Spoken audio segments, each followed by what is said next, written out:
This part of training is very important and must not be neglected. Failure to exercise thoroughly and systematically will result in injuries and, as a consequence, the disruption of your training regime. The whole purpose of stretching is to improve body function and increase flexibility. Incorrect stretching can prevent improvement and cause actual injury, which is why the subject should be approached with the same degree of concentration and resolve as other parts of your training.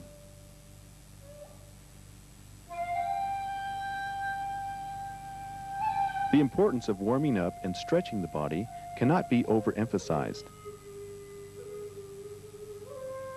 Exercise increases blood flow to the muscles and supplies them with the oxygen they need. It also speeds up the elimination of the waste materials produced in the muscles by strenuous effort.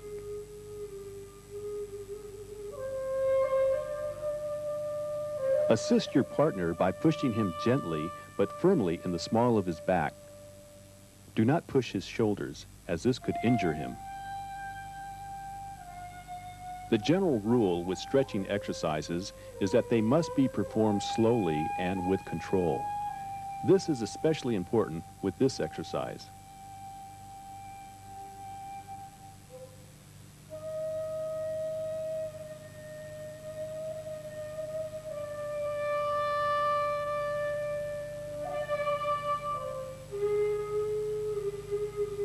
To help your partner achieve greater flexibility, lift his legs slowly and gradually upwards, taking great care not to pull the leg away from his body.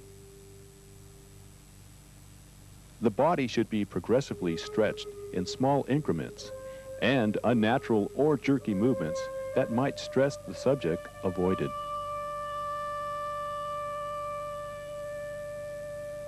Gradual and progressive stretching is the way to achieve the best results in the quickest possible time and with the smallest possibility of injury.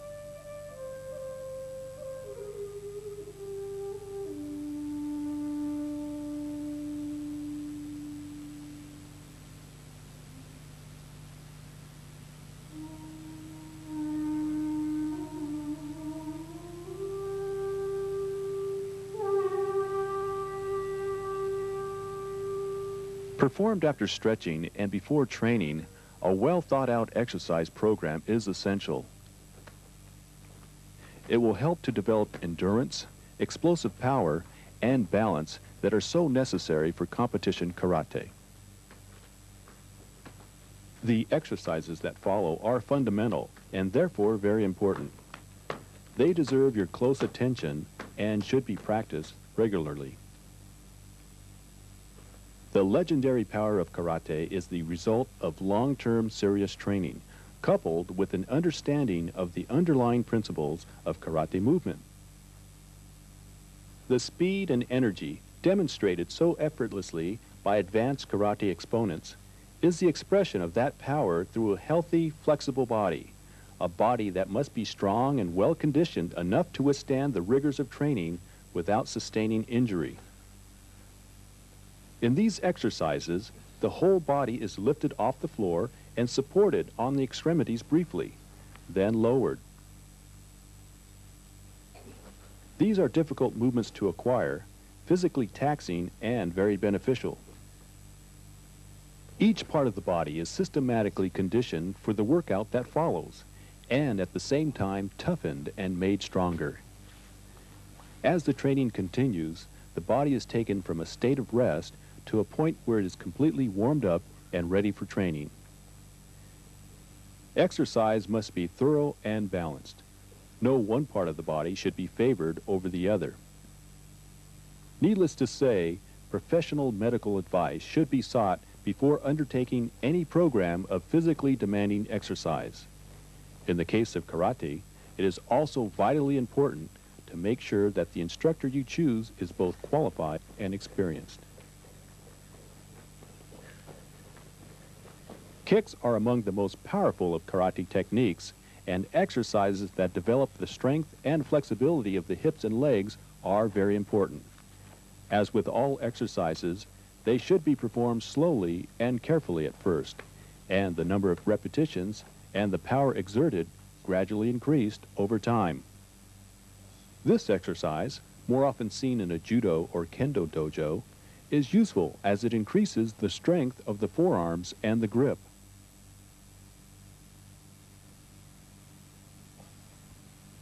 Exercise is the only way to develop endurance, balance, and the explosive sort of power necessary for karate competition.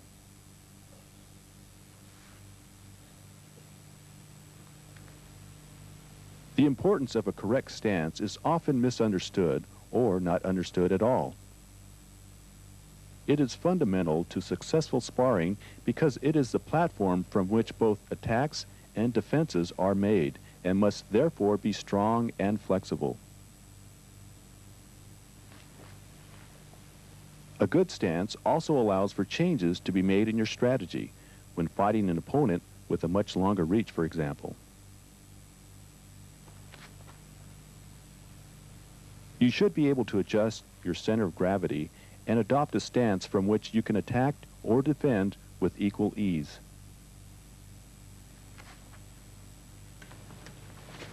When you face your opponent, keep your back straight and your abdomen tense. If you are strong and focused, your opponent will sense your power and it will make him wary, or even if you are much stronger than he, demoralize him. Tense your abdomen, relax the rest of your body, and you'll be able to move rapidly and smoothly. If you are tense all over, your movements will be jerky and predictable, and you will find yourself at a disadvantage. When fighting a taller opponent, take care to avoid the tendency to lean backwards. Keep your spine straight, your abdomen tense, and looking him in the eyes, use your front hand to exert pressure.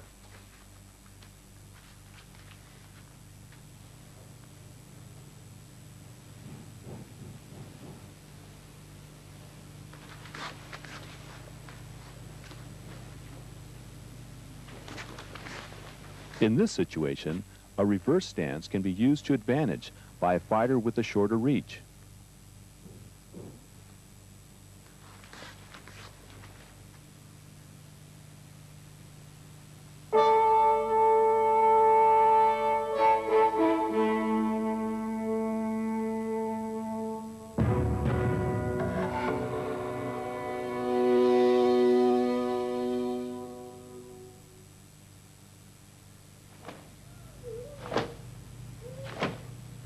This is a true punch delivered with full power, and not simply a jab designed to unsettle an opponent.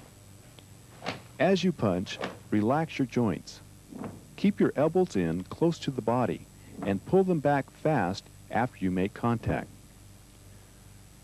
Use a strong hip-twisting motion to develop power.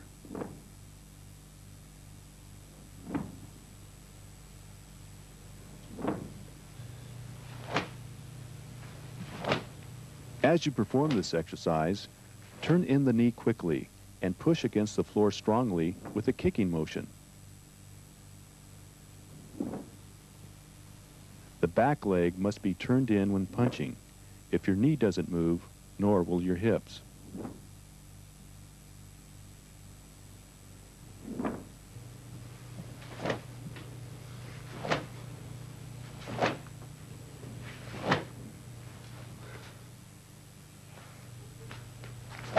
When performing this technique, the body should move before the hand so as to create a platform from which the punch can be launched.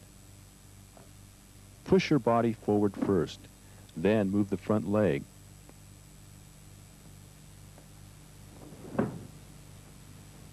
Don't move your hand too quickly.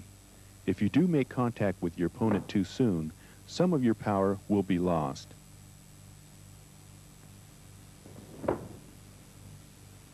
The reverse punch is a powerful technique that involves the whole of the body in its delivery, and during which the punching arm travels a relatively long distance to the target. The rear knee, legs, hips, and shoulders all turn together. Then recoil rapidly back in a natural reaction that prepares you for the next move. The twisting movement of the hips and the torso is closely synchronized and adds greatly to the speed with which the technique is delivered.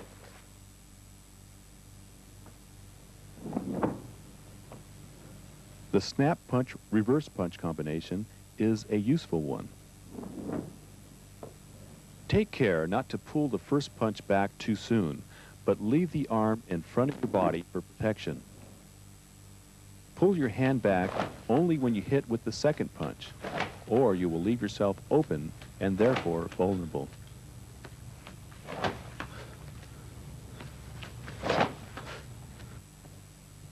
Multiple punch combinations require discipline that can only come from constant repetitive practice. When performing this technique, it is important to rotate the hips to their maximum extent in the middle of the combination, that is, after the second punch. The last punch of this combination of three should travel the furthest distance. Switching legs to reposition yourself or to unsettle your opponent is a skill that all students must acquire. Move your front leg back very fast when switching legs. Keep the body upright and balanced, taking care not to lean forwards.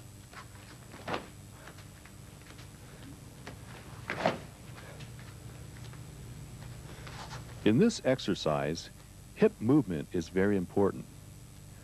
Turn the body by using the front leg, ankle, knee, and hips. Not only do the hips develop hitting power in this case, but they can be used to avoid an attack by dynamically repositioning the body.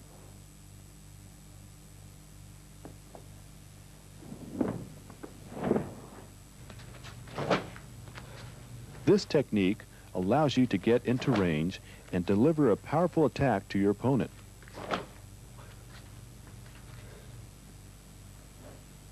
Move the front leg straight in and change the angle of attack with the back leg.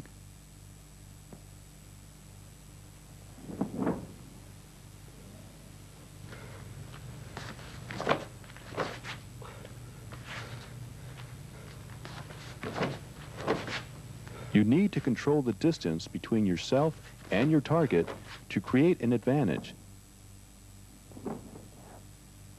If you find yourself too close to your opponent, widen the distance by moving back and changing the angle of your rear leg.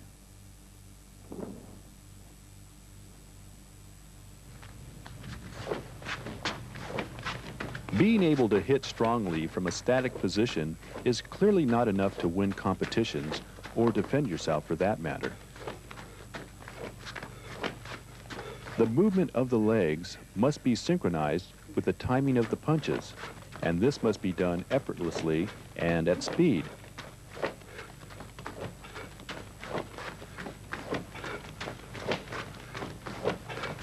These exercises, if practiced regularly, will develop speed and good balance, as well as the natural ability to move smoothly. They will also improve the relative timing of your body, legs, and hands.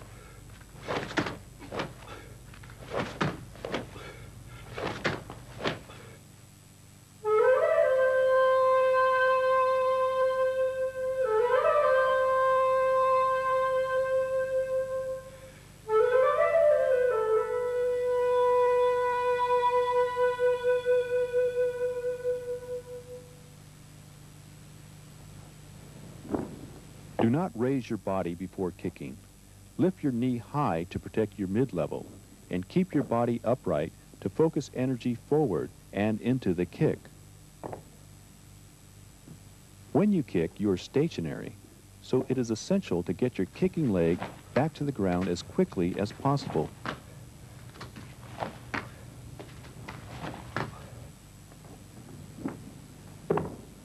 Keep pushing your body forward while you kick, turning the back leg fast to rotate the hips.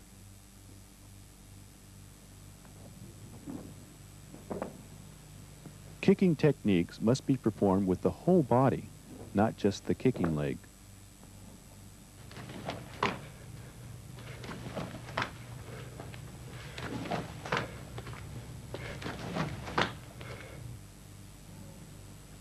Don't lean back when you kick. Keep upright and step strongly forward so that you can reach the target easily. Then kick from exactly the same position. If you do this, it will be difficult for your opponent to see the leg that delivers the second kick.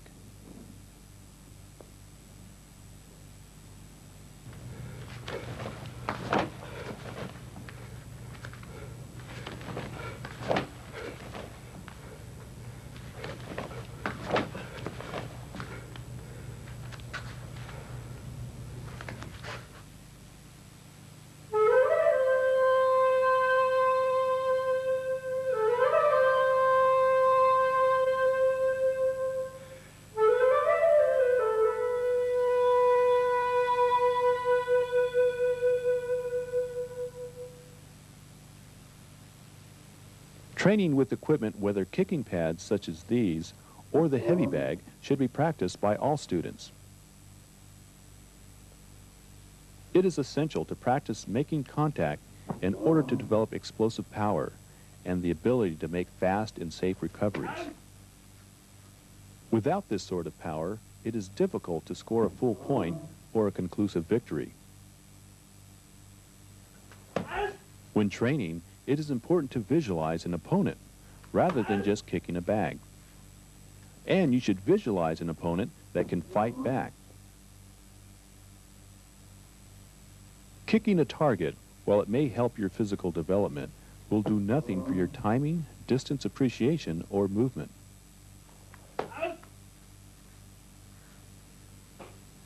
A successful kick delivers a great deal of focused power to a target and can be devastating. However, it must be focused. It must be reinforced with a strong stance, and it must be delivered with split-second timing that allows the kicking leg to be withdrawn from the danger zone and a defensive stance immediately resumed.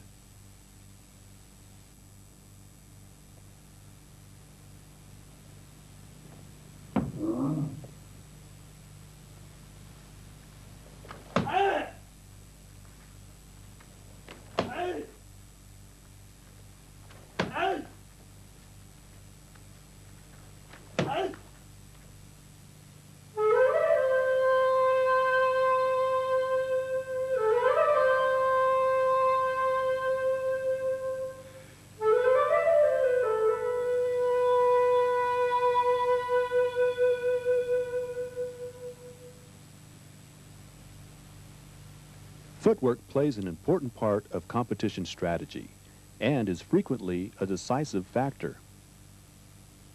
Practice slowly at first so you begin to understand how to move your center of gravity and how to coordinate the movement of your body and legs. Think about the movement of your knees and your stomach area. Do not move the shoulders first. By being synchronized with your opponent's movement, you can withstand his attacks by retreating from them easily. When movement can be performed in a relaxed and natural way, more experienced fighters will learn to launch counterattacks at the exact moment the opponent is most vulnerable, at the instant he starts his attack.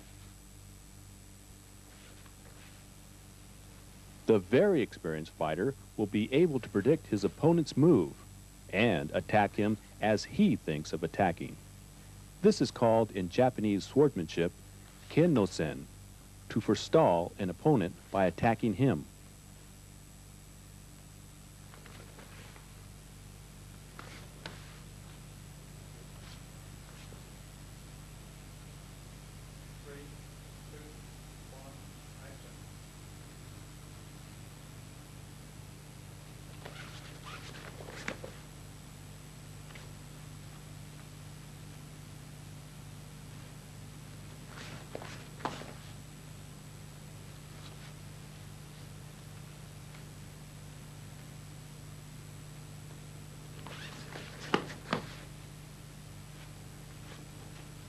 You should try to dominate your opponent and make him move as you want him to.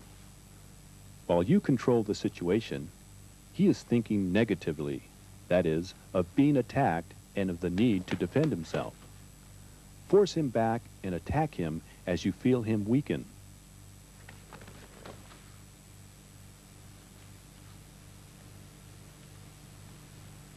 Step smoothly, keeping your hips on the same level and without dragging your feet. Do not bend your back leg excessively or raise the heel of the rear leg too much. Avoid at all costs spreading the legs and exposing your groin.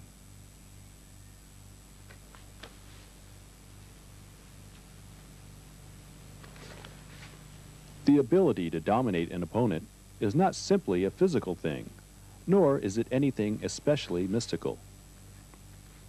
If you have trained hard and feel well and strong, you will project an air of determination and resolve that you can use to influence your opponent's mood.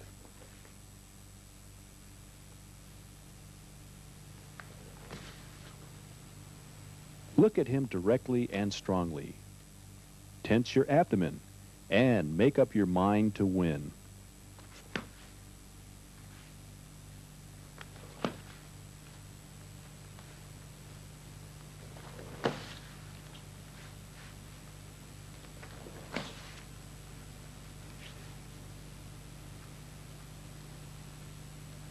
As you and your opponent face each other, your mood should be one of relaxed determination. Whatever happens, you will gain something. If you lose to a stronger opponent, you will gain knowledge. If you win, you will gain experience and fame. The two sides being physically equal, the one with the stronger mental power will win.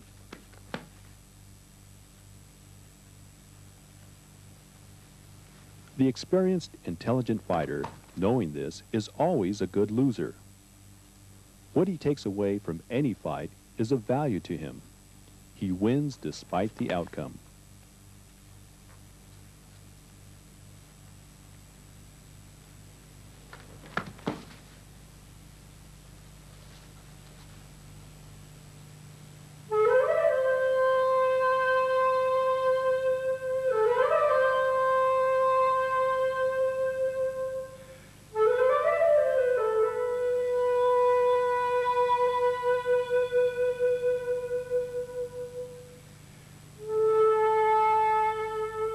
The ability to react instinctively depends upon the body learning a movement through constant repetition. Once committed to the body memory, the technique or techniques will be performed as a conditioned response and therefore without the need for conscious thought. This ability can only be acquired by the constant repetition of drills and combination techniques. It should not be thought that a point will be reached when this sort of training is no longer necessary. Indeed, the more experienced the fighter, the more attention he is likely to spend on honing these skills. Working alone, the student can think about his technique and how to improve it. Repetition training with a partner will develop a sense of distance and relative movement and prevent complacency. There is no substitute for body learning. The correct techniques must be performed intuitively, correctly, and with speed if you are to win.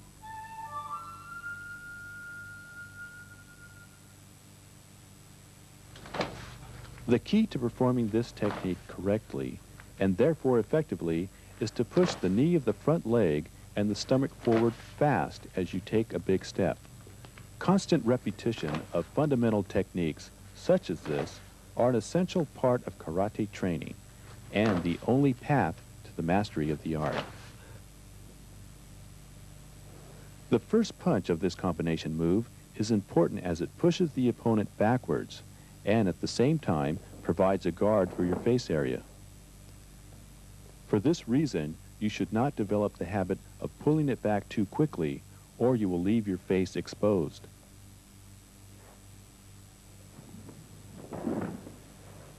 The forward movement should be big and bold, otherwise you will not be able to comfortably continue the combination by performing the lunge punch.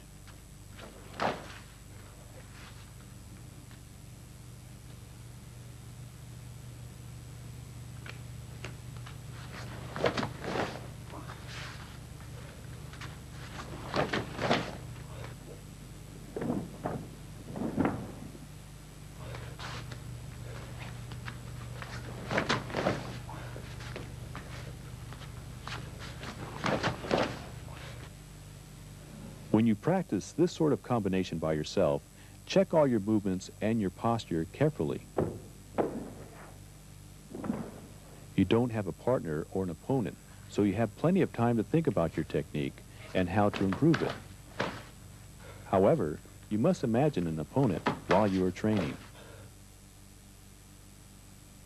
Simple drills with a partner such as this and the ones that follow are a useful way of building speed as well as sharp or snappy technique.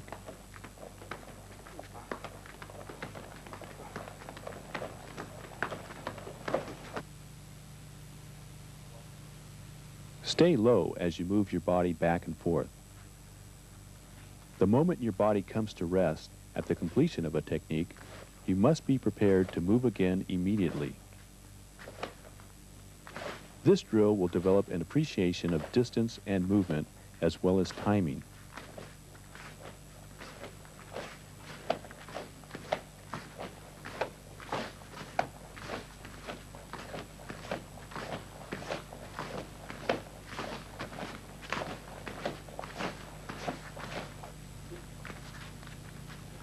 Practice this technique not only backwards, but forwards and sideways as well.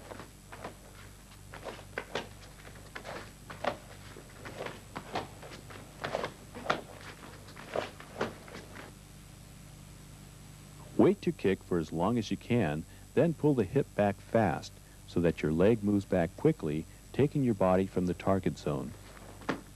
Don't move your leg first, or your body will stay in the same place and you'll be kicked. Don't move your shoulders first, or your leg and midsection will stay in the same place.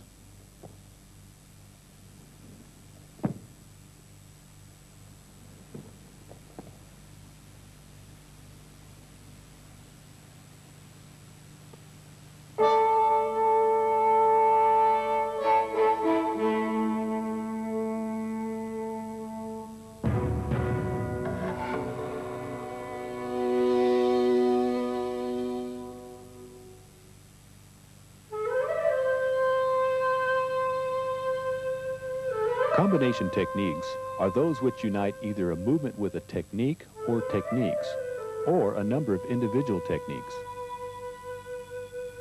They are a very important part of high-level competition training and should receive your serious attention. These techniques combine the elements of timing, rapid movement, and accurate delivery, and need time and effort to master. Combination techniques can be used to pressure an opponent and prevent him from counterattacking you. In this way, even if your first attacking technique does not succeed, it will gain you an advantage you can follow up on. Study the demonstrations that follow carefully and apply what you see to your own training.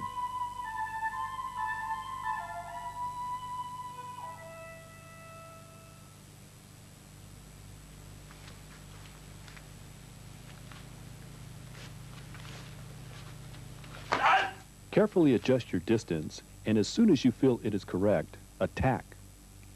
Bear in mind that the correct distance will put you in range of your opponent, so do not stay in the danger zone any longer than necessary.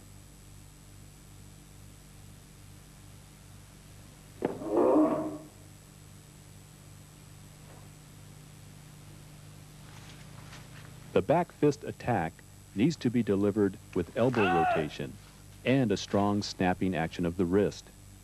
Back fist attacks require that you get closer to your opponent than is necessary for a punching attack.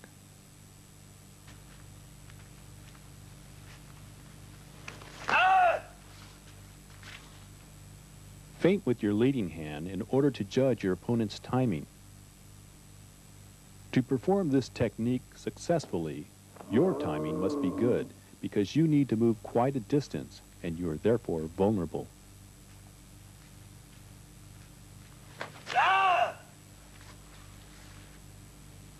This is a common technique seen often in high-level competition. The move forward must be rapid, and the back leg brought smartly up, so the first punch will take you close enough for the second to hit without fail.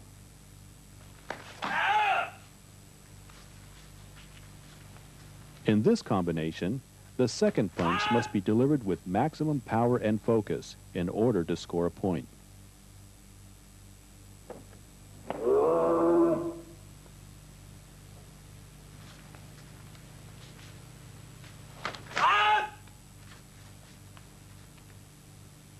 This is a variation on the last technique in that the footwork is the same while the hand techniques are different.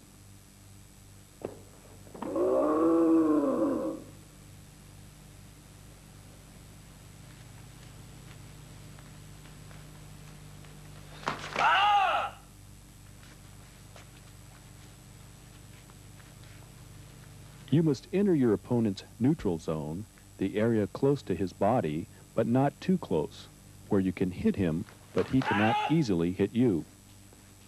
Go in low and take up a position in front of him from which you can attack successfully.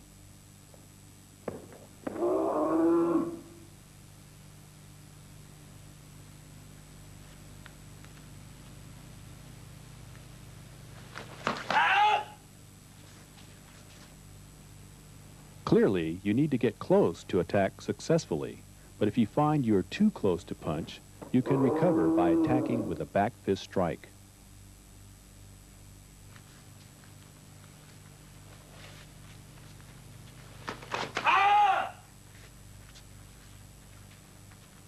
Circular techniques such as this tend to force your opponent to suddenly change his field of view to a very narrow one. Your forearm, as it moves, will also obscure his vision quite substantially, further weakening his defense.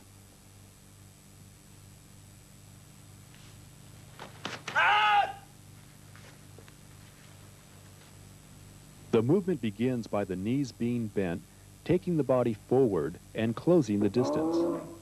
The kicking knee, which points towards the target, is then raised to protect the midsection, and the kick delivered with the weight forward.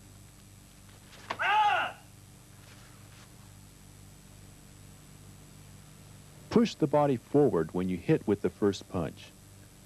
Don't leave any weight on the back leg, and don't lean forward, or you may be counterattacked to the face.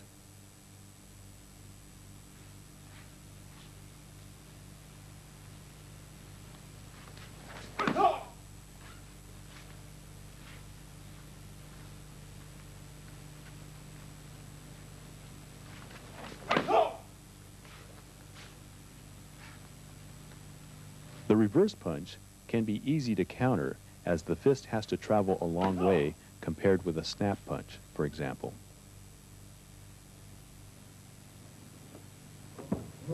So to minimize the risk of a counter punch, attack with a snap punch, then follow with a reverse punch. This is actually two separate techniques, rather than a combination in the true sense, with a pause between them to disrupt your rhythm and confuse your opponent.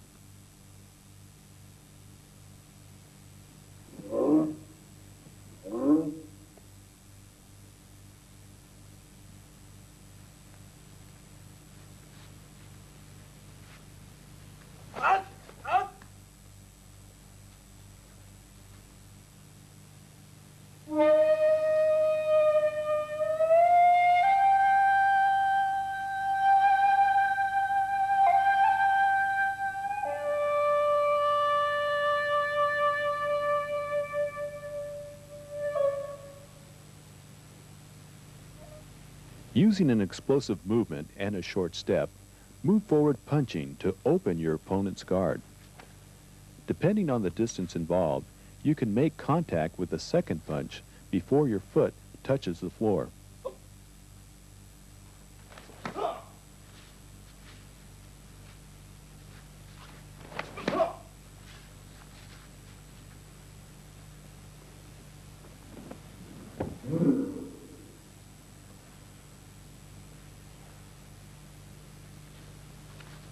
Keep moving your body forward as you attack. Lower yourself a little when you make contact with the last punch so as to hit as strongly as possible. Stay balanced and in control.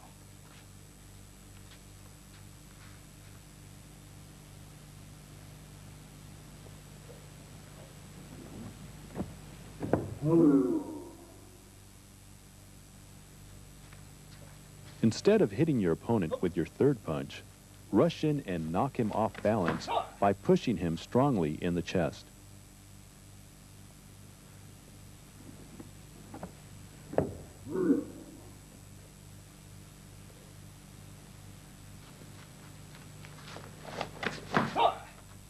After the second punch, maintain your body at the low level and pause to break the rhythm of your attack. Then step in again with a reverse punch.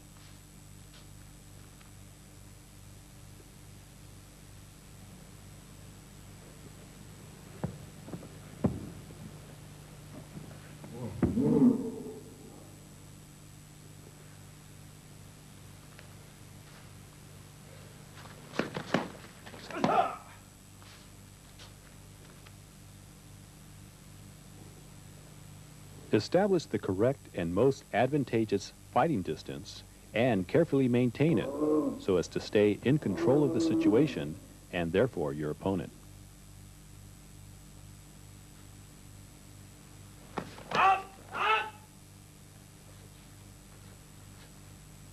Pause briefly between the punch and the kick to unsettle your opponent and prevent him from anticipating your timing and blocking your attack.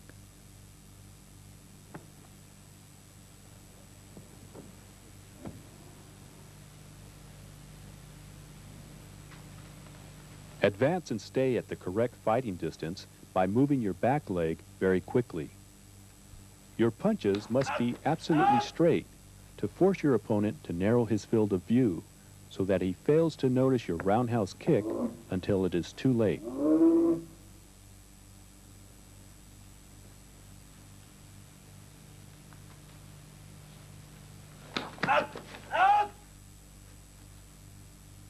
Using a feint, unbalance your opponent and force him to change his field of view. Then move in and attack.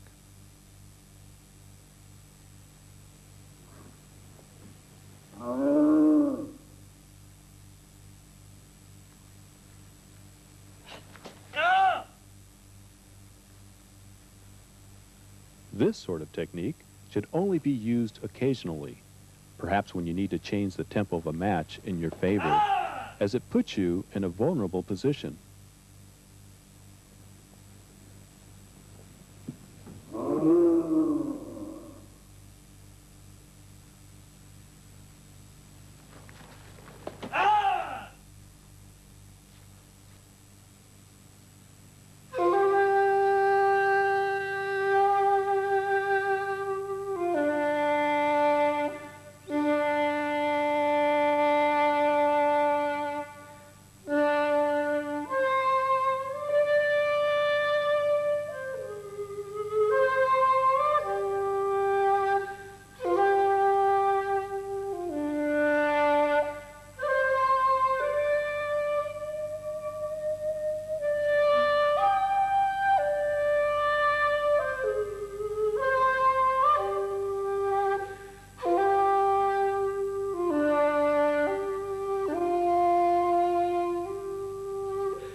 In this presentation, you have glimpsed what it means to be a fighter. You have witnessed the abilities of two excellent instructors, abilities you can acquire by careful and patient study. It should be stated very clearly, however, that competition is only a small part of training. Every aspect of karate must be perfected if real progress is to be made. There is no easy way, only the right way. In any conflict, the side that has studied most will, in the long run, prevail. Luck may be a factor in competition, but it is, at most, a very fragile one. Consider the words of the Japanese military strategist Yamamoto Kansuke, written more than 400 years ago. A bad day is a bad day for everybody. Misfortune will fall equally on your head and that of your enemy, regardless of your beliefs. Fortune is always on the side with the most ability, the side that has studied hardest to build good skills and a strong spirit.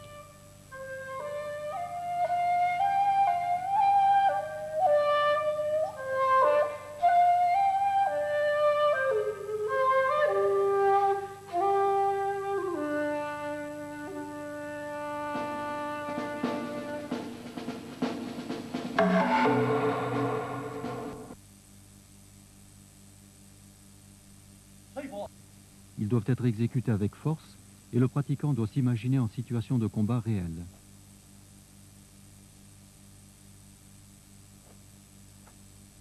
Chaque technique a un sens bien précis que le pratiquant doit connaître. Ce ne sont pas là des exercices de danse ou de mime, mais bien des combats imaginaires qui ont été élaborés à partir d'expériences vécues.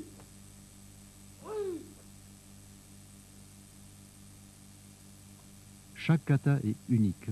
C'est un véritable trésor culturel et surtout la pratique assidue des katas peut transformer un élève novice, indiscipliné, en un redoutable combattant. Pourtant, de nos jours, cette notion est souvent occultée et le kata devient une simple représentation formelle destinée à gagner des points comme le ferait un patineur ou un danseur. Les mouvements des katas remontent à l'Antiquité. Ils ont un sens profond et ne doivent pas être réduits à leur aspect externe. Ils sont un patrimoine transmis à tous les karatékas qui doivent en saisir et en préserver toute la valeur et la richesse.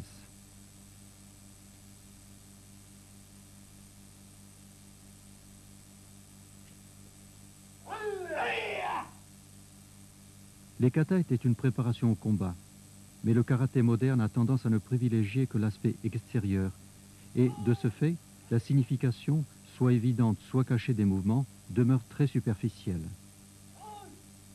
Ces applications pratiques ou bunkai sont fondamentales et ne subsistent vraiment que dans les styles de karaté les plus traditionnels.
Le yakusoku kumite, ou assaut prédéterminé, mène au combat réel à travers des situations codifiées.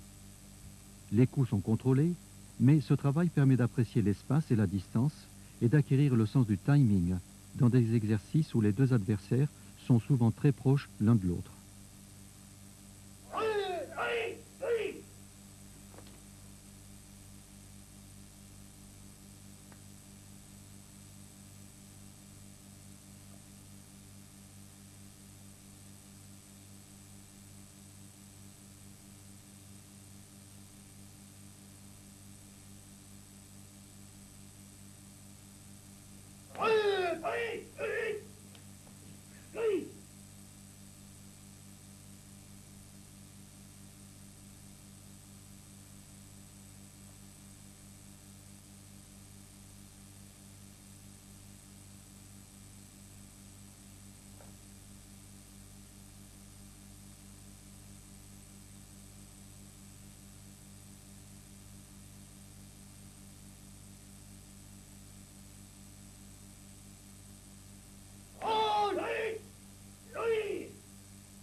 Il s'agit ici d'exécuter les techniques d'un kata avec vitesse et puissance. Le Renzoku Kumite est réservé aux pratiquants chevronnés ayant maîtrisé le contrôle et la distance afin que soit écarté tout risque de blessure.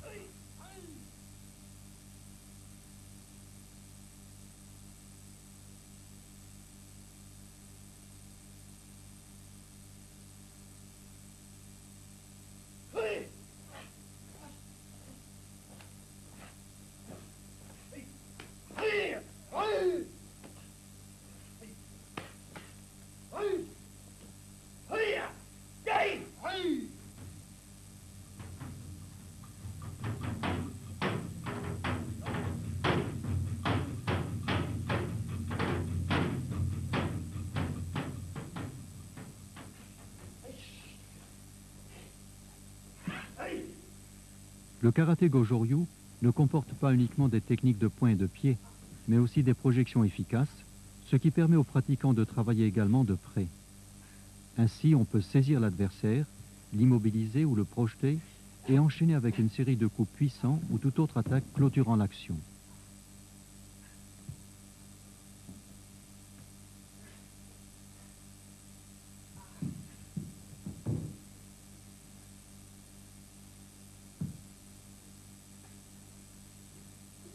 Cet exercice de pousser des mains est typique de style chinois déjà très ancien. La version Gojo-Ryu est considérée comme très puissante et l'exercice que l'on voit est particulièrement astreignant. Dès que l'on détecte une faiblesse chez l'adversaire, on saisit l'occasion pour appliquer telle ou telle technique. Les instructeurs chevronnés arrivent même à percevoir l'intention de leur partenaire par ce contact direct. Il est évident qu'une telle aptitude peut jouer un rôle décisif en cas d'agression réelle dans un espace sombre et réduit.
Lorsque Kanryo Higohana revint du sud de la Chine, il ramena au Japon ce que nous connaissons aujourd'hui sous le nom de karaté Gojo-Ryu.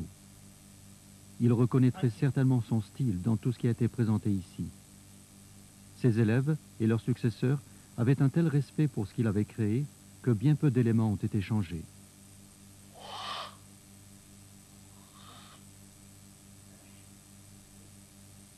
Cependant, bien que le kata Sanshin soit toujours pratiqué pour développer la puissance et fortifier le corps, il diffère légèrement de la version d'origine, qui se pratiquait en fait main ouverte comme en Chine, alors que de nos jours, on l'exécute poing fermé.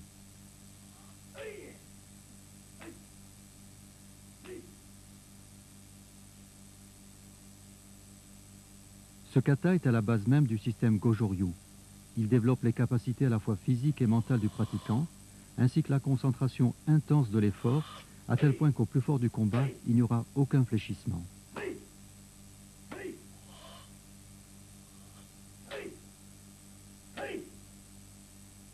Le corps est maintenu en contraction permanente et la respiration doit être bien réglée, afin d'empêcher un adversaire de percevoir le moment exact de l'expiration et les temps de faiblesse.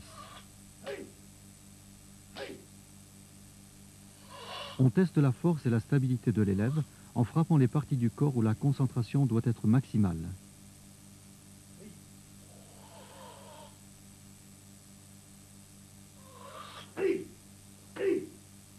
Un pratiquant de Gojo-ryu dégage une impression de puissance et de détermination. En cas de provocation, ses coups seraient d'une efficacité redoutable.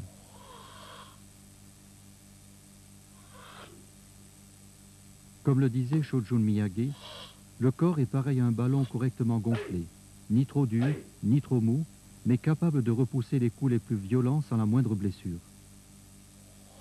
Il est évident que le pratiquant capable d'encaisser de tels coups n'aura plus d'appréhension en combat réel.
Le travail sans déplacement est très important pour acquérir puissance et souplesse.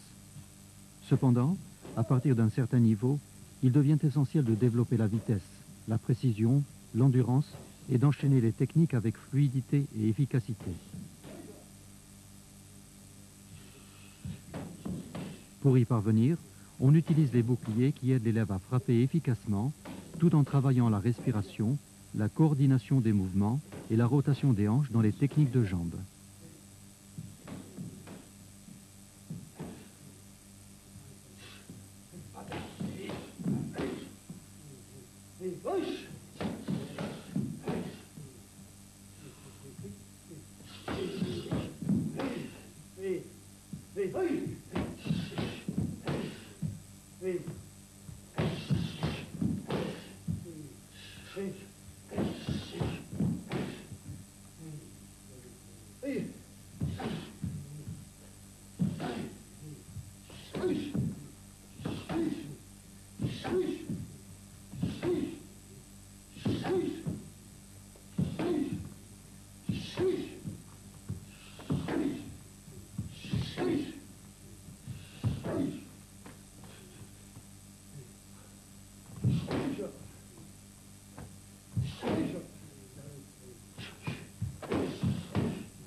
Le grand bouclier permet de travailler la technique tout autant que l'endurance. L'élève doit porter des attaques puissantes et varier ses enchaînements, sans faiblir physiquement ni laisser sa volonté se relâcher.